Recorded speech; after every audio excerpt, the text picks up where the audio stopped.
most of us grow outdoors in our gardens, or most of our plants outdoors, and some plants do need to grow in a greenhouse, and that's why today I'm going to talk to you about what I grow in what my indoor growing space is, so my greenhouse, which only actually cost me £20, and the rest of it is all recycled and reclaimed, which is something I'd encourage everyone to do, because I think with modern greenhouses they all look the same and they're all sort of the same shape and things, and if you can help save the environment whilst you're having something quite cool and quirky, then it's a win-win.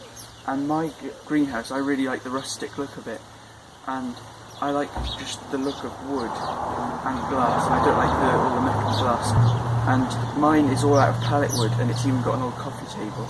But I'll speak to you about everything it's made out of in a bit when I'm over there.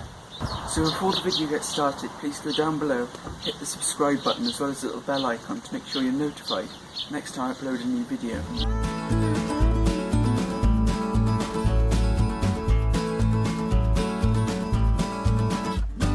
So this here is my £20 greenhouse, and actually the only things that I bought for it were these hinges, which are some, I think they're shed hinges. They're like the ones that can take a heavier weight, because these doors are actually quite heavy because there's a lot of wood and a lot of glass on there. And these are old-fashioned safety glass, so they've got the wire in the glass, so if they smash they don't go everywhere.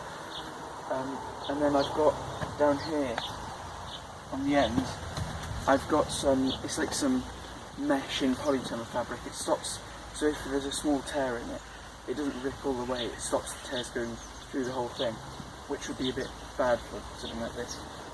And then I've got, you may notice that these, my door handle and the latches are actually quite rustic, more rustic than the main thing, which is quite difficult. And these are actually made out of fatsia wood. So when I was pruning my fatsia japonica, I tried some of them out, and then I've used them on here as my latches, which work quite well, keeping the door in place. They're really quite tight actually, and they keep the door really well sealed. And then I also bought some screws, which were just to try and keep it a bit stronger and make it a bit long lasting, because second-hand screws often are a bit rusty and not as strong and durable as if you bought brand new ones, because I think these ones are wax coated new ones as well. So I'll just talk about this end first. So I'm going to speak about it bit by bit, the greenhouse, and then I'll also give you a tour of everything that's growing inside. So here, this is, I actually can't, you may be able to tell, I can't remember what it's actually called, but it's like a net in 2 bits of polytunnel fabric, like laminated in, and so basically if say like a sharp object went in there, so like a secateur or something by accident, it wouldn't rip and tear all the way, because it's like when it's tight, just like a polytunnel would, this would sort of stay in a localised area, which means more durable, and that's what I try to get with my plastics in the garden. I try and get ones that are durable, that I can reuse for years and years to come. And then I've got wood down the bottom. This is pallet wood here. We actually got them, a neighbour was having building work done, and we asked if we could have pallet wood, and they were very happy to get rid of them. So we took quite a lot of them. And then we've got the coffee table bit here, as you may be able to see from the darker wood, because that's varnish. And then just pallet wood. And then we also use nails as well, so I think they're clout nails. No, not clout, I'm not sure exactly. But we use some quite long nails just to keep the slats in, because screws are more expensive and we didn't want to waste all of our screws just putting the slats in. And yeah, that's about it for this bit. I've also, there's a gap here where we've attached the plastic over top, and the gap I've just stuffed some old bubble wrap in there, and that seals it quite well. There's not actually too many drafts in it. And then moving on to this side, these bits here are made out of fatsia japonica wood, and this door handle is actually very wobbly now, as you can tell. So next time I prune the fatsia tree, I'll probably save some more wood because that needs replacing, or, well, I just think it's gotten a bit rotten and funny.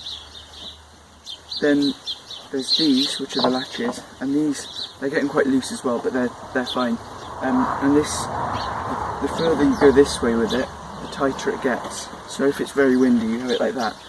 But normally I just have it, it's just broken off. But yeah, So that's my handle. But normally I'll just, well, this is going to be difficult now because I've got to lift it up. But yeah, so normally we just have it, I've got like a bit of wire and I have it on the latch. So if it's sunny, I'll latch it on. And it's just, as you can see, it's just slightly ajar. And it can just sort of move in and out, let the heat out, but it doesn't get it too cool in there. So that's what I do to latch it open. I know on shop-bought greenhouses and proper ones you have like the automatic opening things, but I'm not that fancy. I just, a bit of wire and it'll do. So yeah, that's about it. I'm going to have to fix that handle now today. And then down at the bottom there's pallet wood again, and pallet wood all along the bottom there as the cladding bit. And then the main actual frame here on the front, it's sort of like a T where there's two bits like that and then a bit over the top, and the two bits like that are holding the glass in place because we used a router to put a groove in that was, I think it was about 10mm to fit in the glass. But this is old fence posts that we used to have on our trellis, but the bottom was rotten, so we cut all the rotten bits off and then we just used the good wood. And also, just to show that it is reclaimed glass, you can see this old advert for a British newspaper on this glass, but I'm not affiliated with them at all, so don't go thinking I'm advertising them. That's just for rustic purposes. So yeah, the whole of this is all reclaimed. And these doors, actually, I think I'll show you how I made these doors. And when it gets wet, they expand and they get quite difficult, so I need to plane off some of the wood on the frame. But these doors, they're double layer of pallets wood. So there's two bits of pallet wood, sort of, and then there's a routed groove. So half of the groove is in each piece of wood. Sandwich them together, and then we put the glass in. We screwed them in together, and this sort of like clamps the glass in. The glass is still quite loose and it wobbles a bit, but it's good enough. And then now let's have a look on what's on the inside. So in here in the greenhouse, I actually forgot to mention about this back wall, and this back wall is actually the old coffee table top along with some pallet wood. And this is attached to another bit of old fence post, which is the back frame. And this back frame, the old fence posts, they're actually got wire going across them, which I try and use to trail things up, but it didn't work last year, so I just use it to attach the tomato canes to, so they don't go flopping all over the place. And I've got in here, I've got 3 Etherai Gorch, the Red Dragon tomatoes, and then I've got 4 pepper plants. And the peppers are starting to do really well actually. And then I've got all my propagation little desk down there. So I'm now going to talk about the roof on this greenhouse. And this might be changed in the next year or two, because I might be getting some stuff from an old conservatory to put on it. But for the time being, I've got a felt, it's a marine plywood on top that we had lying around from another project, some stuff that we hadn't used. And then I put some felt on it, some waterproof felt, and then I use this as, in the summer, my sort of propagating table, where I put all of my plants that all the seeds I've sown, all the plants that I'm growing on top, because it saves me room in my greenhouse. And when it's hot and sunny, or even any time, because this is dark, it absorbs all the heat and it's really good for starting seeds off. And it's attached, before we put the felt on, the plywood was screwed into the frame, so it's really strong, and it's not actually moved too much. It is, you will notice if you see in some of the shots you might have seen, because it's not on a proper concrete base, when it's started raining and the ground settled after we put it in, it sort of moved a little bit. But that's probably why the doors are so difficult to open and close now with the expanded wood and everything. But yeah, that's about it for the roof.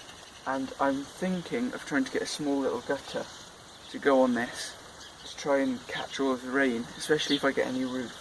So I can have my slimline water butt at that end or this end, so that I don't have to move too far to water the greenhouse. And I might even try and set it up so it's raised even higher, so I could even have a drip feed system. So I just turn the tap on the water butt on and it drip feeds the whole greenhouse, sorry.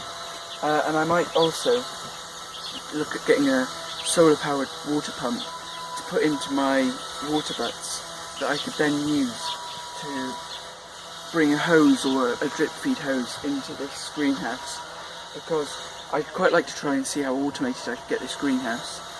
And I know it's very small, and it's more of a giant cold frame, but the only thing I'd have to do is prune the tomatoes, and I could just leave the watering and everything to itself. I'd also quite like to try something with hydroponics, but I'm not sure about that.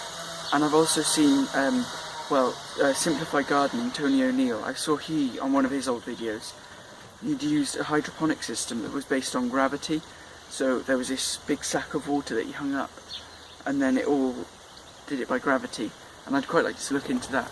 But for the time being, I'm just growing in compost in grow bags in the greenhouse. And I might eventually grow into the ground, because it's not, as I said, there's no concrete base. So if I built the soil up and I knew this greenhouse was going to stay here for ages, I might try and turn that into a bit of a bed. But there's chances in the future that I might move this, because it's not too heavy. If there's two people stood inside, you can lift it up and move it. And then it looks a bit like a walking greenhouse, because you can see legs underneath it walking. So we might be able to move this sometime. So I don't really want to go putting permanent things in place. And actually something I forgot to point out and show was an avocado I'm growing from the seeds, from a shop bought one. And this is it here. It's actually doing really well. It's got its first leaves going on it now. And I'm actually quite excited to see what this turns into, because I've seen some people in the UK do grow their own avocados, and that'd be really cool. So I'm giving that a really good go. And something else I'm trying to use ash, like wood ash. So when we've had a barbecue like we did last night, I'll get all the charcoal ash, because we use a locally made charcoal now. And I'll get that charcoal and the ash that's left over from each barbecue, and I'm starting to mulch it onto all of the tomatoes and the peppers, because it gives a good source of potash that's naturally occurring. So I don't have to feed it tomato feed as much. I can just put this ash on, and hopefully that'll help them fruit and ripen. So I hope seeing this, my greenhouse, has showed you a bit that you don't have to go spending lots of money to get outdoor or undercover growing space, because you can use your windowsill or spend £20 and reclaim things to make one like mine. And I'm not the best at DIY, and I still managed to make that with my dad. But this part of the vegetable patch here, I hardly ever have undercover. So just remember that you don't have to go splashing out money on things like that just to grow your own food. You can grow your food in outdoor spaces, and I've even grown tomatoes outdoors, so there's no need to worry. And something else as well, on these raised beds I'm down there, I've got coops, and I've actually got some polythene that I put over it in spring, and this is like a mini polytunnel, and I use that to lengthen my growing season so I can grow things earlier, and that's a really good thing to do. And if you do want to get that, I bought mine as a kit for about £8 I think in the garden centre, so there's no need to spend much money at all. And that one was about 3.5 metres long, so it's perfect for a small garden. And mine as well, £20, it's not really that much, and it's a good investment into the future of your garden. So thank you for watching this video, and I hope it inspired you to try and look at ways to try and save money, but also get the same things as other people have. Please like, comment and subscribe. I'll see you next time.